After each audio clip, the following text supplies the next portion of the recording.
Welcome, my name is Mark Treadwell and this is the 12th in the series of video clips that supports the resource entitled Learning, which can be downloaded from marktreadwell.com free of charge, and you can use that resource for professional learning within your school or system or just for personal use. What we're looking at now is we've gradually developed a notion of how the brain learns, the learning process, the optimal learning process, which came off the back of that, and now we're looking at the underlying competencies that allow learners of any age to develop the capacity to be lifelong learners and be autonomous and independent learners. So we want learners who have agency over their own learning, but to do that they require these competencies. We've already looked at the notion of identity as a competency, and in this clip we're going to be looking at thinking and questioning and collaboration. There are numerous frameworks for thinking, and there's lots of people out there who've created rubrics and frameworks and architectures around that. What I want to look at in this presentation here is really look at the relationship between non-rational processes, what we might call intuitive, and rational or thoughtful processes when it comes to thinking processes. If we take some thinking modes such as creative, altruistic, critical, systems thinking, we can use those to differentiate between non-rational and rational processes. For example, if we look at creative thinking, often we will go somewhere and we'll look at a piece of art or a beautiful day, whatever it might be, and be inspired by that. It's not a rational, logical process. It's an intuitive process.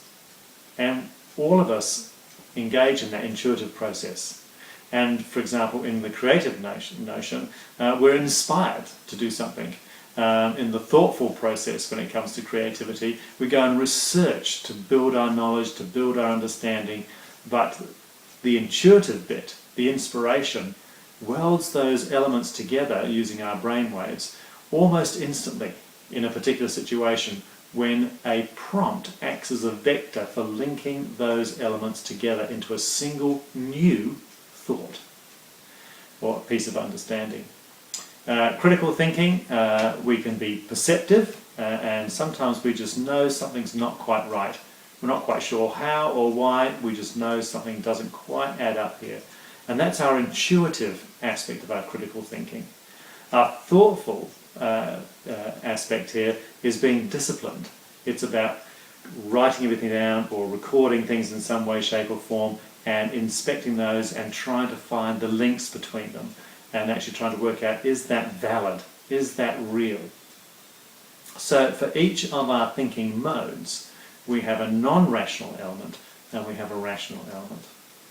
Now we can weld those together in terms of a framework, as you'll see in the diagram, and we've got our metacognitive thinking and our cognitive thinking. We've got the role of imagination, we've got the role of wisdom, and you can see the relationship between some of those elements in the diagram that's on the screen at the moment. But when we look at questioning from a perspective of thinking, questioning and thinking are interrelated. It's very hard to think without asking questions, and it's very hard to question without thinking. It's just mutually impossible. The two go together very strongly.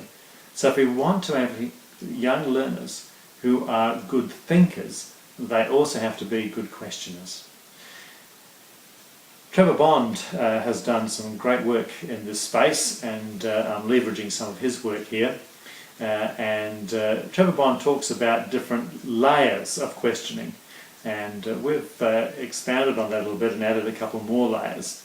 But Trevor calls the first primary layer of questions, and he identifies those as the ones that open and refine the sorts of thinking we end up doing. So that primary question opens the door. It's the first question, and it gives us a framework for then going away and researching that. Now, that first question may not be a question in the literal sense. It may be a prompt of some form. But it's that first stage of learning where we go, why is that? So questions can be acting as a prompt, images can act as a prompt, videos can act as a prompt, events can act as a prompt. There's huge numbers of prompts out there. So our primary layer at the very beginning is this prompt, this primary layer question. Secondary layer questions are the sorts of questions we then ask in order to unpack the primary question. In other words, how did that happen? If that asteroid came through what's it made of? Where's it going? Where did it come from? What's the effect on the people on the ground? Should we be more concerned about this? Should we be actually finding out how many of these are coming? So our secondary layer questions are an unpacking process. Tertiary questions basically allow us to then go and do the research to do that. Where am I going to find this? What's the best avenue for here? Should I collaborate around this one? Is this best to find it in the science section or the social science section? Whatever it might be. Once we build all that together and we've collated all that information and resource and understanding, then we come to quaternary layer questions. And quaternary layer questions involve distilling and synthesizing all this information, this knowledge, this understanding we now have, and trying to actually compact it down into something that makes sense. In other words, we're looking at relationships between all the elements that we now know and understand and how they work together to give us an overarching framework. So there's different types of questions, and you can have a look at the resource, the online resource, and download that and have a look at this in more detail. Like all the competencies, what we're trying to do here is structure them into three sort of tiers as such. One is building an understanding, a knowledge base that we can use and then build understanding from that knowledge base. Understanding, for example, to think of our own thinking and who we are. Be able to structure clever questions, prompts that initiate curiosity. Clever questioning and thinking that reuses our knowledge and ideas and frameworks that we have already inside our heads. And then the synthesis and distillation process. We need to actually formally develop that capacity with kids. The techniques that they will develop out of that is being able to process complex thinking processes, which require rich metacognitive language. In other words, building on the language of learning, which we'll come to later on, and also our understanding of what good thinking process look like. So what are our questioning techniques? What are the different types of thinking for different situations? And then, of course, we want to develop dispositions in thinking. Thinking dispositions where young learners are naturally good thinkers. When they see something, they don't go, oh, that's interesting, but they know what to do with that. Oh, that's interesting. What do they do next? They need to interrogate their understanding. They need to actually combine their knowledge, ideas and concepts and being creative. Applying a series of clever questions to develop solutions to those questions and understandings. Being critical of what they see.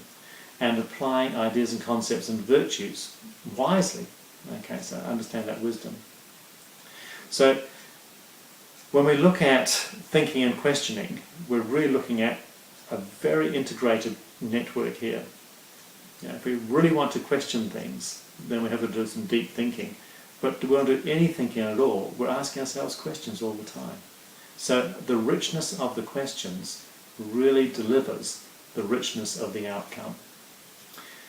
Our third competency is collaboration. And I just made the point here at the very beginning that collaboration is not the answer to everything. It's not the solution to everything. There is a time for working on our own.